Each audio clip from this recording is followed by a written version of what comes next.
Hello guys, welcome back to our channel. तो आज हम HTML की इस वीडियो में देखेंगे इमेजेस इन HTML कि हम इमेज को कैसे HTML पेज में अपने यूज करते हैं, कैसे हम उसको लगाते हैं। तो इसके लिए ये देखिए हमारे पास पहले से ही एक पैराग्राफ है, तो हम इसके ऊपर लगाएंगे। ठीक है, ये पैराग्राफ कुछ इस तरीके से दिख रहा है, तो यहाँ इसके ऊपर हम इमेज अप्लाई करेंगे। तो इसके लिए हमारा एक टैग होता है IMG। हमने स्टार्टिंग में भी पढ़ा होगा कि हमारा इमेज टैग होता है। तो ये इमेज टैग जो है इसको हम एम्प्टी टैग बोलते हैं या सेल्फ क्लोजिंग टैग भी बोलते हैं। तो ये हमारा इमेज टैग हो गया। इमेज में हम क्या करेंगे, इसका एक एट्रीब्यूट होता है सोर्स में हम URL देते हैं। कोई सी भी इमेज है हमारी अगर, तो उसका हम URL दे देंगे। तो जैसे मान लीजिए हमारी ये इमेज है, इसका URL हो गया, यहाँ पे हमने लिख रखा है कोडिंग रूट, तो हम ये दे देंगे कोडिंग रूट। देखिए ये हमारा फाइल का नाम हो गया विद एक्सटेंशन। हमें ये चीज ध्यान देनी है कि जो भी जैसे PNG JPG जो भी एक्सटेंशन होगा विद एक्सटेंशन लिखना पड़ेगा। और यहाँ पे हमें इसके लेटर्स में हमें ध्यान देना पड़ेगा कि जिस तरीके से भी लिखा गया है, कैप्स लिखा गया है तो कैपिटल लेटर, अगर स्मॉल लेटर में लिखा गया है तो स्मॉल लेटर में ही चीजें रखनी पड़ेंगी। तो अब आप देख सकते हैं इस तरीके से ये हमारा लिंक हमने रख दिया है। कहाँ पे, ये लोकल में है, तो इसको हम देखेंगे। ये देखिए हमारा ये बन के आ रहा है। लेकिन इसके अलावा अगर हम इस चीज को एक किसी फोल्डर में रख रहे हैं तो फोल्डर में रख रहे हैं, तो मान लीजिए हम यहाँ पे लिख देंगे इमेजेस, ठीक है, इमेजेस। तो ये हमारा फोल्डर हो गया और इसको हम उठा के फोल्डर में रख दिया, हमने यहाँ पे मूव करा दिया। तो अब हमारा फोल्डर के अंदर हो गया है। तो अब आप देखेंगे तो यहाँ पे इमेज नहीं आ रहा है। तो अब इसके लिए क्या करेंगे, इसके लिए हम यहाँ पे फोल्डर का नाम भी देंगे। तो फोल्डर का कौन सा था हमारा, यहाँ पे फोल्डर था हमारा इमेजेस करके।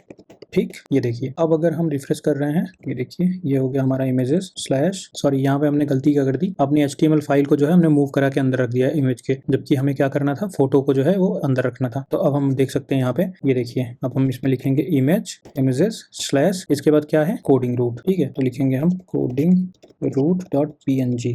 ये हो गया हमारा मूव। ठीक, ये इस तरीके से हमारा ये हो गया। तो अब आप देखेंगे ये रिफ्रेश करके ये हमारा आ गया। अब हमने क्या किया है, इमेजेस फोल्डर में रख दिया है हमने अपने इमेज को। तो उसको हम किस तरीके से एक्सेस कर पा रहे हैं। अब मान लीजिए कि हमारा यहाँ स्पेलिंग मिस्टेक हो गई या URL मिस्टेक हो गया, तो क्या करेगा ये, यहाँ पे आप देखेंगे ना, तो ये इमेज गायब हो गया। यहाँ पे ये स्पेस तो छूट रहा है लेकिन इमेज गायब हो गया। तो उसके लिए हम क्या करेंगे, यहाँ पे ऑल्टरनेट टेक्स्ट लिख देंगे। तो यहाँ पे हम लिख देंगे जैसे कोडिंग रूट। तो जब हमने कोडिंग रूट लिख दिया तो ये क्या करेगा, जब भी हमारा इमेज ब्रोक होगा तो उसके सामने वो टेक्स्ट लिख के आ जाएगा कि हाँ ये जो है हमारा जो भी इमेज थी वो ब्रोकन है, मतलब किसी वजह से नहीं रेंडर हो रही है। या मान लीजिए कि साइट जो है वो लोड हो रही है, कंटेंट ज्यादा है तो टाइम ले रहा है इमेज लोड होने में। जब तक इमेज नहीं लोड होगी तब तक ये यही ऑल्टरनेटिव टेक्स्ट दिखेगा। ठीक है, तो इस तरीके से ये हमारा इमेज हो गया। इसको हम सही कर देते हैं। देखिए ये हमारा इमेज बन के आ गया। इसके अलावा इसमें हम एक और एट्रीब्यूट मिलता है, तो उस एट्रीब्यूट को देखते हैं। ये तो हमारा अल्टरनेटिव एट्रीब्यूट हो गया। इसके बाद आता है विड्थ का। ठीक है, विड्थ एट्रीब्यूट होता है। अब इसमें मान लीजिए कि हमने रख दिया 150, जैसे ही 150 रखेंगे देखिए ये इतना छोटा सा हो गया। अगर हम यहाँ पे इसको 720 रख रहे हैं 720, तो देखिए किस तरीके से बन के आ जाएगा। ये देखिए इस तरीके से आ गया। और इसके अलावा एक और एट्रीब्यूट होता है हाइट का।